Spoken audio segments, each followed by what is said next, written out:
Welcome to the Weekday Report for Wednesday, April 30th. I'm Joe Potente. Here's a brief look at the news. City crews are continuing to mop up after a bad winter for potholes. Joe Ward filed this report Tuesday afternoon. I'm Joe Ward with the Kenosha News out here on 57th Street where, rain or shine, city crews are working on potholes. This spring has been particularly bad for potholes, the crews say, and they've started over a month ago with as many as 10 crews per day working to fill some of the worst potholes in the city. Now, crews for the city say that the main streets have already been taken care of, but because the problem is so severe, they're going to have to double back. City crews are working downtown today. They'll also hit some side streets today and the rest of this week. And though the problem is particularly bad in the spring, the city says that repairing potholes is a year-round activity. For the Kenosha News, I'm Joe Ward. Thanks, Joe. Kenosha property assessments climbed slightly on average for the first time in several years. The city assessor's office sent out new assessments late last week, reflecting what Assessor Mike Higgins said is about a 2% change in the city's overall property valuation. But Higgins said that changes aren't uniform across the city, with variables including what part of the city you're in and what kind of home you're in. Higgins said the weakest values were in the condominium market, where values continued to decline. The Kenosha County District Attorney's Office has begun its investigation into the Silver Lake Village Board's purchase of a building for use as a library. Trustee Pat Dunn, who called for the DA review, said he believes a motion to purchase the property was contingent upon further approval of financing and legal terms. He claims Village President Sue Gerber and Clerk Terry Faber acted improperly in proceeding with the purchase. DA Bob Zaff said the matter remains under review. The Wisconsin Marathon makes its return this Saturday. Here's Jeffrey Zampanti with a preview. The Wisconsin Marathon and Half Marathon will celebrate its 6th anniversary on Saturday. The self-proclaimed cheesiest marathon starts at 7 a.m. next to the Kenosha Civil War Museum at the corner of 1st Avenue and 54th Street. The finish line is at 56th Street and Ring Road. All streets on the route will be closed with police officers and course marshals at the intersections to wave cars through when there are gaps in the runners.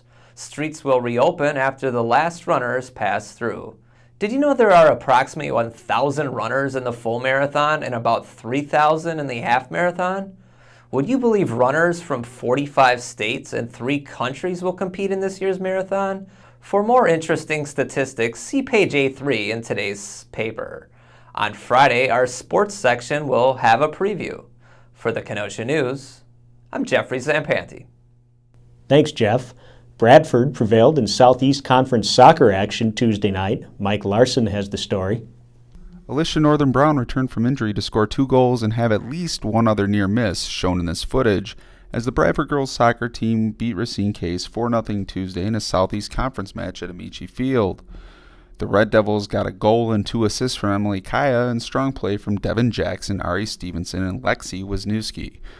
Bradford improved to 3-3 overall, 2-0 in the SEC. Mike Larson, Kenosha News. What's trending today?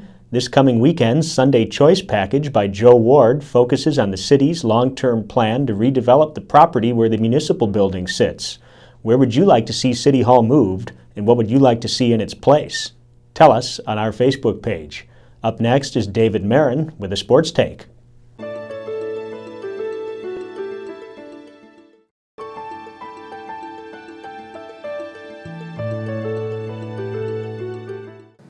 It's that time again. I'm Kenosha News sports editor David Marin with a sports take.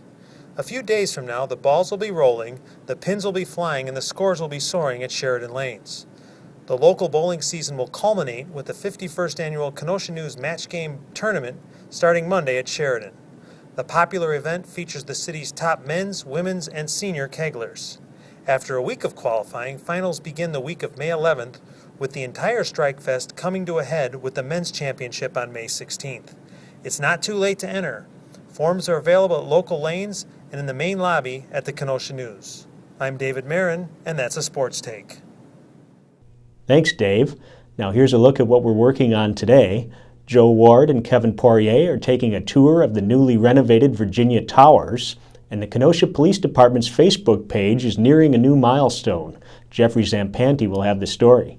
Pick up a copy of the Kenosha News and check kenoshanews.com for all the details on these stories and more. I'm Joe Potente with the Weekday Report.